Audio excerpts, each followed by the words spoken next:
Jane Austen. Retold by Margaret Tarner.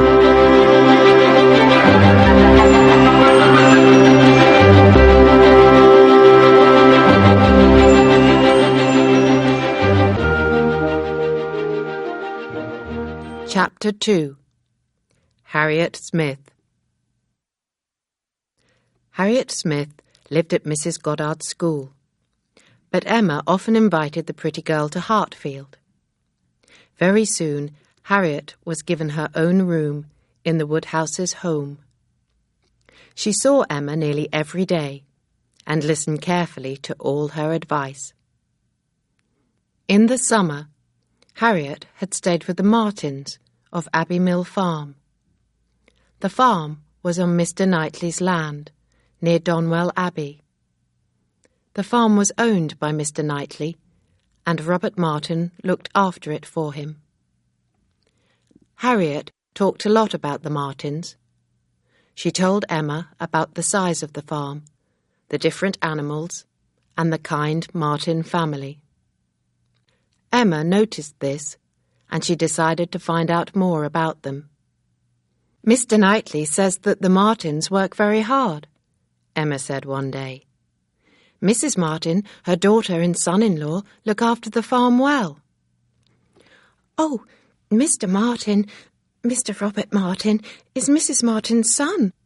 He is not her son-in-law," Harriet said, laughing. "Mr. Martin is not married. He looks after the farm because his father is dead. Mr. Robert Martin is a very pleasant young man, and he was very kind to me. And his sister, Elizabeth, was kind too." Emma smiled and thought, "Is Harriet interested in Robert Martin? Does she hope to marry him?" This was not part of Emma's plan for her young friend. "The Martins are good people, I am sure, but they are farmers," Emma said. "You are my friend now, Harriet. You are meeting the best people in Highbury. I am Emma Woodhouse of Hartfield. The Martins can never be my friends, so they cannot be your friends. You must stop visiting them at once." Harriet's blue eyes filled with tears. "Oh, Miss Woodhouse, Yes, I am sure that you are right," she said. "You have been so kind to me. I love coming to Hartfield. I understand you, Miss Woodhouse." Then she added sadly, "I will not go to Abbey Mill Farm again." Emma was pleased with Harriet's answer. "Good. Harriet, you must learn to choose your friends more carefully now," she said. "You are meeting real gentlemen at Hartfield. Mr. Knightley is the finest gentleman in Highbury. And Mr. Elton, our vicar, is a gentleman too. He often comes to dinner at Hartfield." "Mr. Elton is a very polite young man. He is handsome too," Harriet said slowly. "And you are a very pretty girl," Emma replied. "Mr. Elton can see that. He is very interested in you, Harriet." Harriet was pleased. Mr. Elton, a gentleman, was interested in her.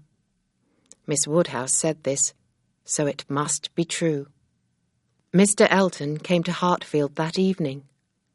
Emma began to speak to him about Harriet. "Harriet Smith is a very pretty girl, is she not, Mr. Elton?" Emma said to the young vicar. "I have decided to paint a portrait of her. What do you think, Mr. Elton?" "I think that the portrait will be beautiful," Mr. Elton said quickly.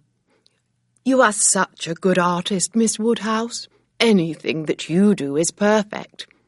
I should very much like to see your painting of Miss Smith." Emma had begun many portraits of her family, but she had never finished them. She was now excited about painting a portrait of Harriet. She began the work the following day. Mr. Elton watched as Emma began to draw, and then to paint Harriet's portrait. He came to Hartfield every day until the portrait was finished. "It is a very pretty painting, Emma, my dear," said Mr. Woodhouse.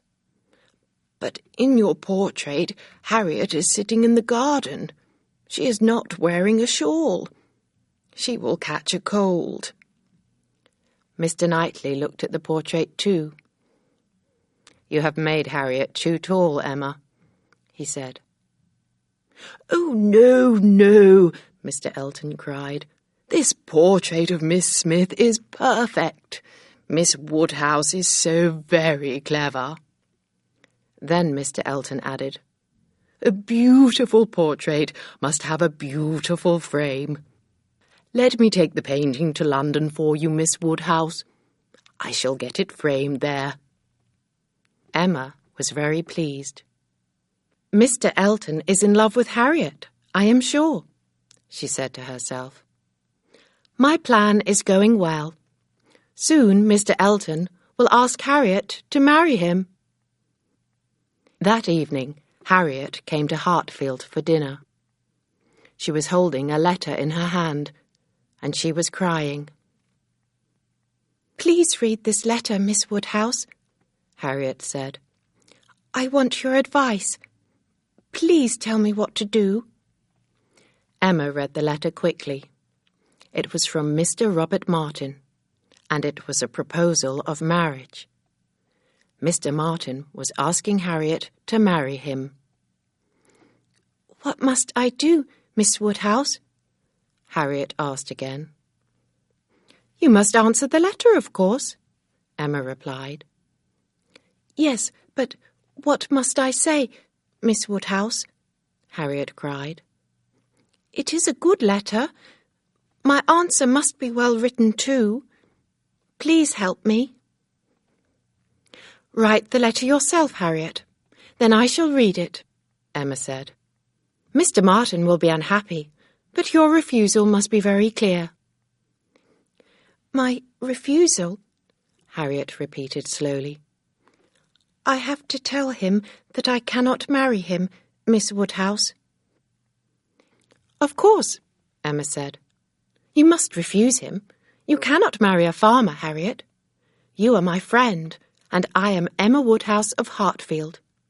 You know that I have an important position in Highbury. I could never invite the wife of Mr. Martin to my home." Harriet did not say another word. She wrote a letter of refusal to Robert Martin. Emma read the letter, and it was sent at once. Harriet was very quiet all the evening. Emma tried to make her happy. "There is another man who is interested in you, my dear Harriet," Emma said. "I am speaking about our vicar, Mr. Elton. Mr. Elton is a gentleman." "Mr. Elton?" Harriet repeated in surprise. "Yes, he is in London now. He is looking at your portrait and thinking about you. He is in love with you, I am sure of it. You will soon have another marriage proposal, Harriet." Harriet looked much happier. She forgot Robert Martin, and she began to think about Mr. Elton. The next day, Mr. Knightley called at Hartfield. Emma was surprised when he began talking about Harriet. "You have been a good friend to Harriet Smith," he said, "and now I think that she will have some good news for you." Emma was very surprised. Had Mr. Elton been talking to Mr. Knightley about his love for Harriet? "Robert Martin came to see me 2 evenings ago," Mr. Knightley went on. "He told me that he loved your friend Harriet Smith. He was going to write to her and propose marriage. It will be a good match. I know that you will be pleased. I expect that Harriet will be coming here soon to tell you her good news." "Mr. Martin has already sent the letter," Emma said quietly. "Harriet has refused him." Mr. Knightley stood up. He looked very surprised. "I know that Harriet is a silly girl," he said, "but she has refused Robert Martin. Are you sure, Emma?" "Yes, I saw the letter myself," Emma replied. Mr. Knightley was very angry now. "You saw the letter?" he said. "No, Emma, you wrote it, or you told Harriet what to write." "Perhaps I did," Emma replied. "But I was right. Robert Martin is not Harriet's equal." "No, he is far, far better," Mr. Knightley said angrily. "No one knows anything about Harriet Smith's family. She is pretty and good-tempered, but that is all. She has only a simple education and no sense. She was happy to know the Martins before she met you. You have spoilt Harriet Smith by making her your friend, Emma. You have made Robert Martin very unhappy. Harriet may soon be unhappy too." "Why? I have introduced Harriet to people from good society," Emma replied. "She is a very beautiful girl. There is a much more suitable young man in Highbury who will be happy to marry her." Mr. Knightley was more angry than before. "If you are talking about Elton, you are wrong," he said. "I know that young man better than you do. He may praise Harriet, but he will never marry her. She is poor. Elton will marry a rich woman as soon as he finds one. You have made a bad mistake, Emma. You have made a very bad mistake. Good afternoon." Emma smiled as Mr. Knightley left the room, but his words had upset her. Emma did not want to quarrel with Mr. Knightley, but she knew that he was wrong. Mr. Elton brought back Harriet's portrait from London that afternoon. The painting had been beautifully framed. The portrait was soon hanging on a wall in the sitting-room at Hartfield. Every time that Mr. Elton looked at the picture of the beautiful girl, he smiled. Emma made sure that Harriet was always at Hartfield when Mr. Elton came to dinner. Mr. Elton was always smiling now.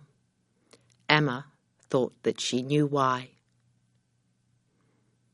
It was the middle of December, but the weather was fine. One morning, Emma and Harriet walked to a cottage which belonged to a poor family. They were taking food to them. The road to the little cottage went past the vicarage. Harriet said that she wanted to see the inside of Mr. Elton's house. Emma laughed.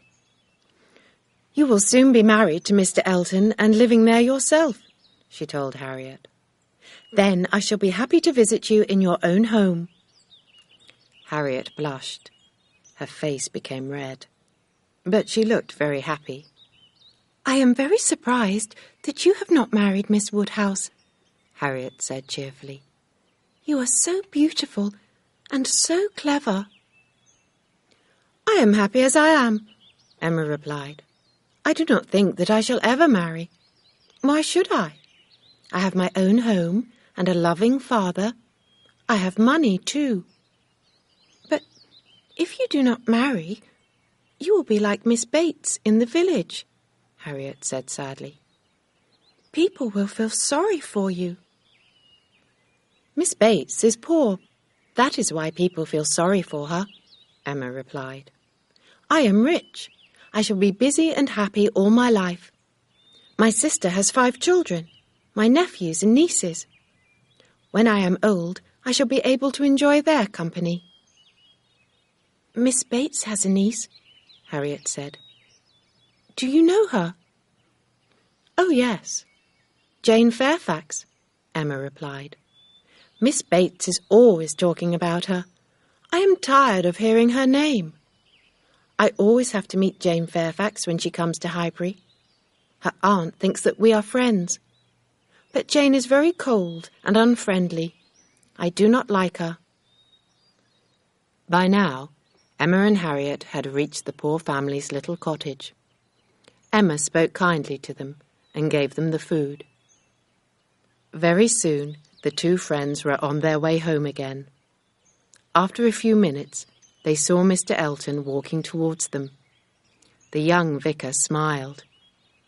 "Good morning, Miss Woodhouse and Miss Smith," Mr. Elton said, bowing politely. "Let me walk back to Hartfield with you."